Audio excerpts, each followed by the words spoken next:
suffocante aujourd'hui. Au total, 2 départements en vigilance orange canicule, 57 pour des risques d'orage. Parmi eux, les Pyrénées-Atlantiques, les Landes, la Gironde ou encore la Haute-Garonne, où fermer les fenêtres, persiennes et volets étaient les seules solutions pour rester à l'abri au frais. Bonsoir Alexis Bourdon.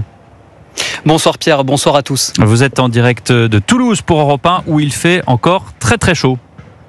Oui, les Toulousains ont vécu une journée très compliquée. L'air était presque irrespirable. Au plus chaud aujourd'hui, le thermomètre affichait 36 degrés. C'est 10 de plus que les normales de saison.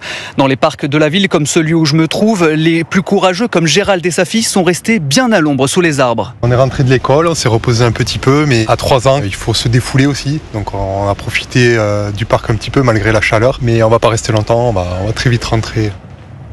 Avec ces températures, peu de monde aussi dans les rues du centre-ville malgré le premier jour des soldes. Une chaleur si étouffante que même la climatisation dans les boutiques n'était pas forcément très agréable pour ces deux Toulousaines. Moi, je crée un peu plus la chaleur que ma copine, du coup c'est un peu plus compliqué. Et du coup dans les magasins, c'est vrai que je trouve que c'est pas assez climatisé, mais je pense que c'est juste parce qu'il fait tellement chaud dehors qu'on se rend même plus compte quand c'est climatisé et pas climatisé. Quand on sort, c'est vrai qu'on se dit « Ah, quand même !» Mais en même temps, quand on est dans le magasin, on s'habitue tellement qu'on se dit « Finalement, c'est pas assez climatisé ici !» Dès demain, le thermomètre va baisser. On devrait repasser en dessous de la barre des 30 degrés à Toulouse. Merci Alexis Bourdon en direct de Toulouse pour Europe 1.